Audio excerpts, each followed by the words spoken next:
Halo, assalamualaikum.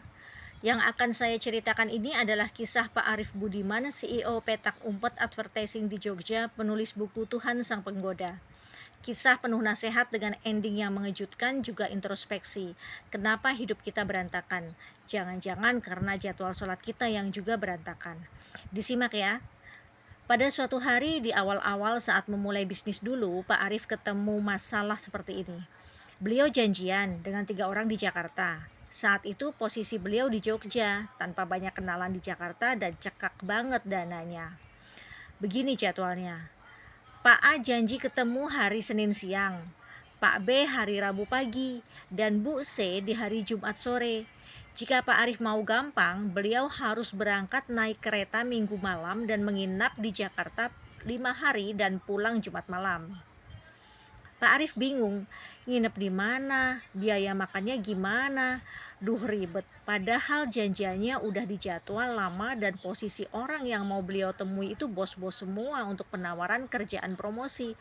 Pak Arif harus mengikuti jadwal mereka. Beliau tak kuasa menentukan jadwal karena beliau yang butuh. Pusinglah Pak Arif memikirkan jadwal yang mustahil itu. Sampai seminggu menjelang harinya, Pak Arif ketemu seorang teman yang ilmu agamanya lumayan.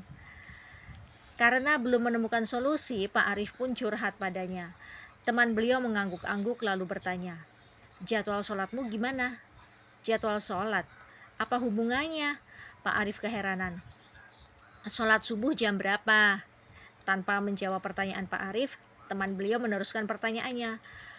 "Jam setengah 6, jam 6, sebangunnya lah." "Kenapa?" jawab Pak Arif. "Sholat duhur jam berapa?" "Duhur, jadwal sholat duhur ya jam 12 lah," jawab Pak Arif. "Bukan, jadwal sholat duhurmu jam berapa?" Teman Pak Arif terus mendesak. "Oh, jam 2, kadang setengah 3 biar langsung asar." Tapi apa hubungannya dengan masalahku tadi?" Pak Arif makin heran. Teman beliau tersenyum dan berkata, "Pantas jadwal hidupmu berantakan." "Loh, kok apa hubungannya?" Pak Arif tambah bingung. "Kamu benar mau beresin masalahmu minggu depan ke Jakarta?" tanya teman Pak Arif lagi. "Lah iya, makanya saya tadi cerita," Pak Arif menyaut. "Beresin dulu jadwal sholat wajibmu, jangan terlambat sholat, jangan ditunda-tunda, kalau bisa jamaah," jawab teman beliau. "Kok hubungannya apa?" Pak Arif makin penasaran. "Kerjain aja dulu kalau mau, enggak juga enggak apa-apa. Yang punya masalah kan kamu, bukan aku," jawab teman Pak Arif. Pak Arif pun pamit. Jawabannya nggak memuaskan hati beliau. "Joko sembung naik ojek," pikir Pak Arif. "Nggak nyambung, Jack."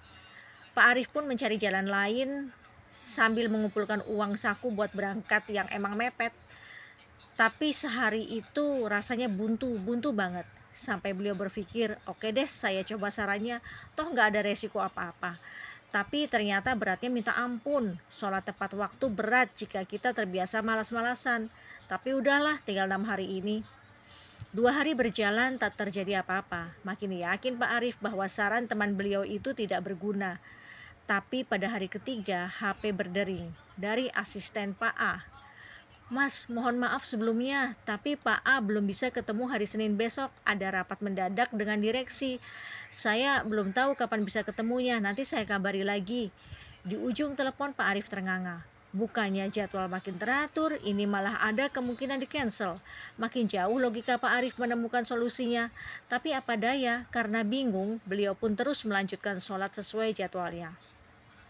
Di hari berikutnya, HP Pak Arif berdering lagi. Dari sekretaris Pak B. "Mas, semoga belum beli tiket ya. Pak B ternyata ada jadwal general check up Rabu depan, jadinya nggak bisa ketemu. Tadi Bapak nanya, bisa nggak ketemu Jumat aja? Jamnya ngikut, Mas." Yang ini Pak Arif benar-benar terkejut. "Jumat? Kan bareng harinya sama Bu C." Pak Arif pun langsung menyaut, "Oh iya, tidak apa-apa Pak. Jumat pagi gitu, jam 9 bisa ya?"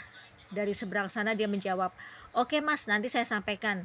"Sip," batin Pak Arif berteriak senang.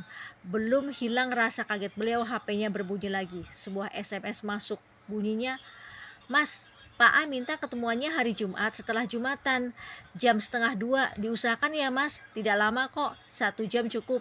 Pak Arif makin heran. Tanpa campur tangan beliau sama sekali, itu jadwal menyusun dirinya sendiri. Jadilah Pak Arif berangkat Kamis malam, ketemu 3 orang di hari Jumat, dan Jumat malam bisa balik ke Jogja tanpa menginap. Pak Arif sujud sesujud-sujudnya. Keajaiban model begini tak akan bisa didapatkan dari Seven Habits-nya Stephen Covey. Tidak juga dari Eight Habits. Hanya Allah yang kuasa mengatur segala sesuatu dari arsy-Nya sana. Sampai Pak Arif meyakini satu hal yang sampai sekarang beliau usahakan terus jalani, dahulukan jadwal waktumu untuk Allah, maka Allah akan mengatur jadwal hidupmu sebaik-baiknya. Jika dalam hidup ini kita mengutamakan Allah, maka Allah akan menjaga betul hidup kita. Allah itu mengikuti perlakuan kita kepadanya. Makin disiplin kita menyambutnya, makin bereslah jadwal hidup kita. Jadi kunci sukses bisnis yang saya bisa share ke teman-teman, sholatlah tepat waktu, usahakan jamaah. Jika mau lebih top, tambahin sholat sunnahnya, qobliyah, ba'diyah, tahajud, duha semampunya. Silahkan dipraktekkan. Insya Allah jadwal kehidupan kita, baik bisnis, keluarga, maupun personal akan nyaman dijalani.